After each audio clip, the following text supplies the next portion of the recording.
Hello, everyone, and welcome to our lecture on the Atlantic slave trade, Chapter 20, Section 3. So in this lecture, it's obvious we're going to take a look at the Atlantic slave trade, but before we go on, I want you guys to actually pause this for a second, and I'd like you to take a little bit of time and actually look at this map. Look at where slaves mainly came from, and then where they went, and then also look at the volume that they actually went to into these areas. You should notice some patterns, and you probably are going to notice a couple of things that look a little strange, at least specifically when you look to North America and how much actually went there based on what's actually going to happen in the United States over the issues of slavery. So let's get started. All right, so we're going to take a look here at the causes of the Atlantic slave trade, and these are really important. There's actually a lot more than just this, and we could go into even more detail.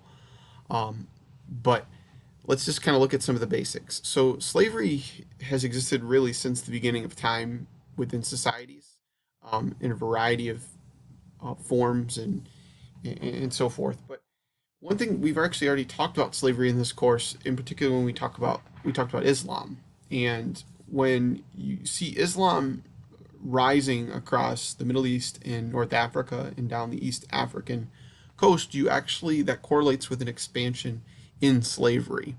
In particular, Muslims were selling non-Muslims into slavery, and over the course of the first 1,000 years of that religion, you do see about anywhere from 15 to about 18, 19 million.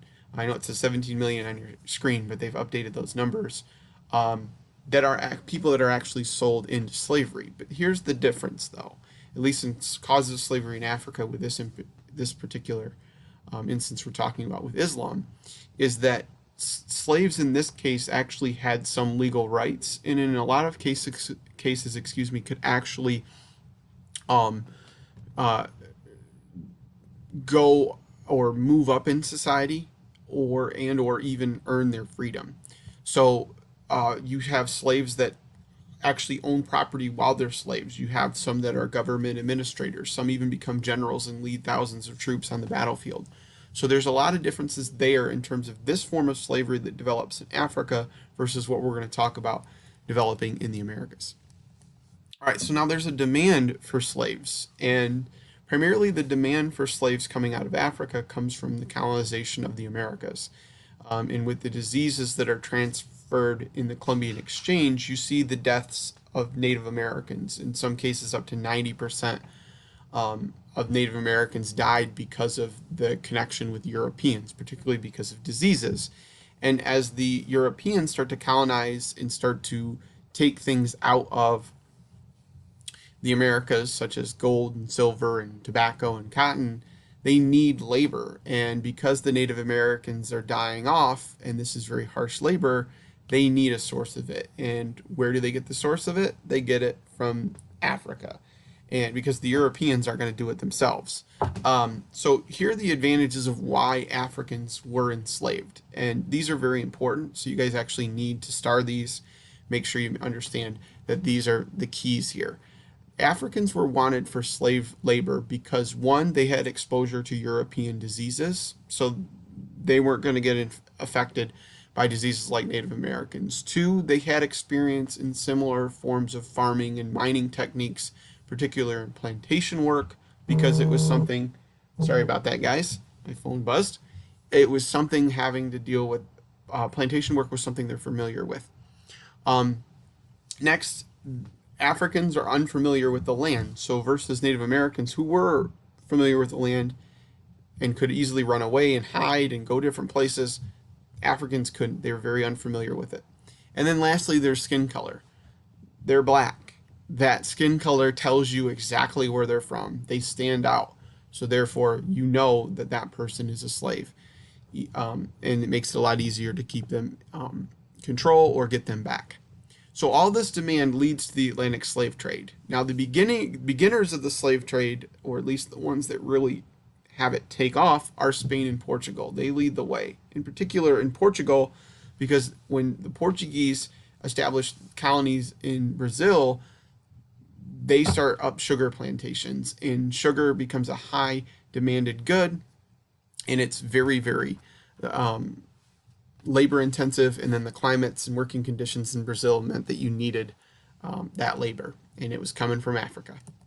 All right, so now we're going to look at this. We're going to look at the spread, and it spreads particularly because of England. England develops more colonies in the Americas, whether it's in the Caribbean islands or in North America itself, and these more colonies lead to more slaves. And England will come to dominate the slave trade as they come to dominate any naval trade over the next few hundred years. And you're going to see that they're transporting them primarily to the Caribbean because of the sugar and cotton plantations that are there. Sugar because obviously sugar sweetens foods, and then cotton because that is a textile that is much more comfortable to wear in a variety of climates than wool. And then what ultimately you'll see is in America, you have about 400,000 slaves that are sent there. So when I refer to America here, I'm talking about what is going to be the United States. That's actually a pretty low number compared to what you guys saw. And what will happen is that population in the Americas, in America, will actually steadily grow. Where it's going to reach just over 2 million people by 1830, and then it's going to basically double in the next 30 years. So the American slave population, yes, it's going to be transported there, but they're actually going to set up a system where they can actually reproduce it and don't necessarily have to trade with the Caribbean islands. But that's for another course. All right, so now we're going to talk about the triangular trade. This is a really important slide too, so I'd start this as well. So the trade of slaves, we call it the Atlantic slave trade or the transatlantic slave trade. Realistically, guys, it's actually only one leg of the trade system that is operating in this region on the map that you guys saw. It's actually really a triangular trade. So the first leg of the trade would be Europeans, whatever country they're from, are going to West Africa. And they're going to be selling manufactured goods. Think firearms, for example. They sell them to Africans. Africans then, through warfare or kidnapping, take captives and then sell them to Europeans in exchange for these manufactured goods, and they're transported to the Americas. Okay, so there's two legs. When they're transported to the Americas, that's the main thing that we consider here with it. That's the Atlantic slave trade or the Middle Passage. And then when they go to the Americas and they work on the plantations and so forth and mine and harvest sugar, coffee, tobacco, cotton, gold, silver, whatever, they send that stuff raw, so not put into any other goods, back to Europe. And then that gets manufactured and so forth. And then the cycle keeps going. It's a perfect trade system. And when I say perfect, I don't mean it's good that these people were slaves. I mean in terms of how it actually works. There's obviously some really horrible stuff going on here with slavery and working conditions and so forth. But this leads to a lot of money for those that are involved, or at least benefiting from it. All right, so here's what I'm talking about in terms of the triangular trade. You have the manufactured goods here going to Africa being sold in exchange for slaves shipped to the Americas, whether it's North or South or the Caribbean. They work on the plantations or mines, get all that stuff, put it on ships, ship it back, and it just keeps going. All right, so now onto the Middle Passage. Say the Middle Passage is this right here. Okay, so the Middle Passage is the voyage from Africa to the Americas, and it's really known for its cruelty, and with Africans packed very tightly in dark, disease-infested ships with very little food, and they're whipped and beat, and it's terrible. You guys will actually read a little bit about that here in the activities coming up. A lot die from disease or the abuse. Some actually commit suicide, whether it's through directly killing themselves or jumping into the ocean and just leaving themselves up to their fate. It's estimated anywhere from 10 to 30%, so they take the rough middle of 20% die during the actual voyages. And if you want to see how close they're packed, you guys can take a look here. I know it's a small diagram, but you can see that. All right, so now once they got to the plantations, it was a very harsh life. Slaves are auctioned off in most cases to the highest bidder. Often the families are split up to keep them in line. Um, you see that if they're not working in plantations, they're working in mines, and those slaves that are lucky enough are working as servants because the conditions for them are a little bit better. But overall, it's a pretty grueling existence. There's very little food. There's long hours. They live in very dirty conditions, like a dirty hut, like you can see here as a slave quarter on the screen, and they are beat regularly in a lot of cases. Um, it's a lifelong in this case, in the American slavery system here, whereas this is the difference between what was seen in the Muslim trade system or slave system and even the African slave system, is where you could actually gain your freedom or move up in society in Africa or in the world of Islam, and it wasn't hereditary. In the American European system, it's lifelong. You can't really move up in society, and it is hereditary. So your children are born into it. And this is where the growth will actually happen in the southern part of the United States over time, is that it is hereditary. All right, so there is going to be resistance, and we won't talk too much about it in this class. There's other courses that will talk more about that, whether it's AP US or even a little bit with AP World. But resistance is really important for you guys to understand, as slaves don't just take this lightly and take this lying down. They can do simple things as working very slow or damaging tools to running away.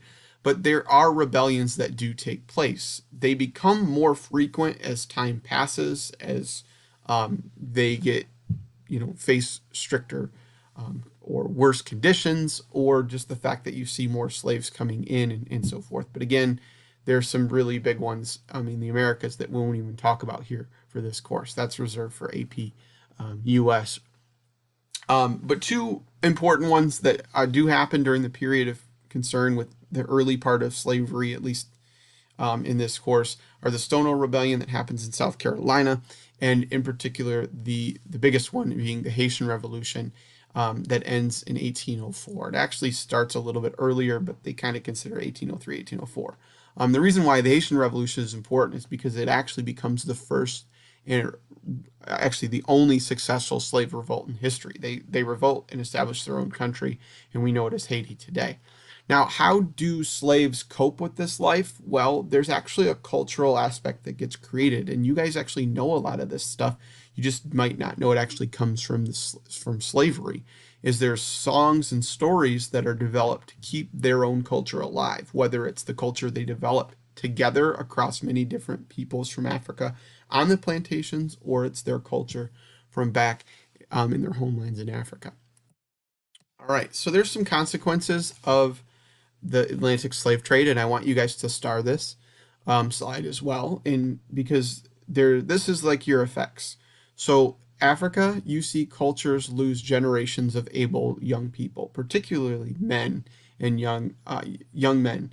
And that's important, not just for society itself to develop, but to protect themselves and so forth. You see families that are torn apart, so the social structure gets completely driven down.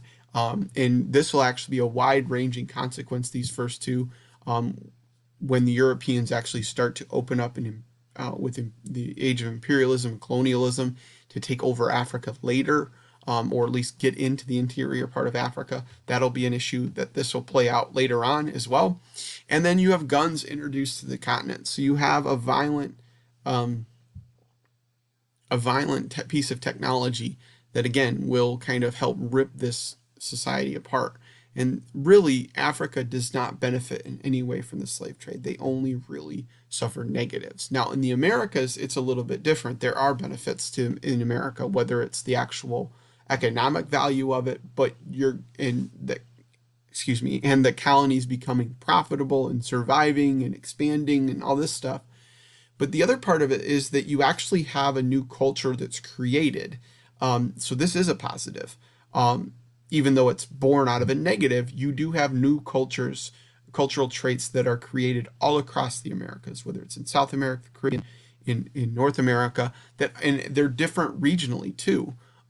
So like an African American person in the southern part of the United States is completely different from that of the Caribbean, or the South America, or even in various Caribbean islands, they're completely different because of the colonial influences, such as French and Spanish and British and Portuguese. So, but you see new culture created in art, music, religions, language, food, and so forth. Example would be like Vodun or Voodoo, and so forth.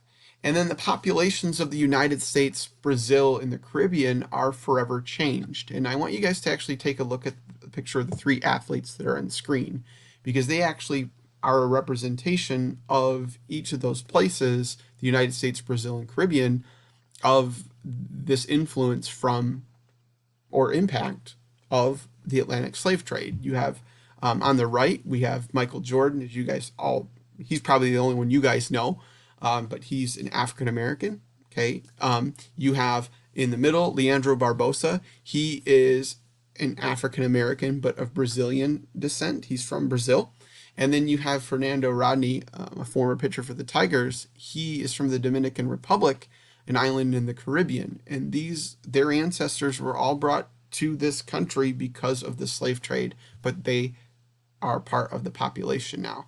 And that ends up being a positive, is that you have a mixture of population as eventually slavery becomes outlawed and those people gain their rights.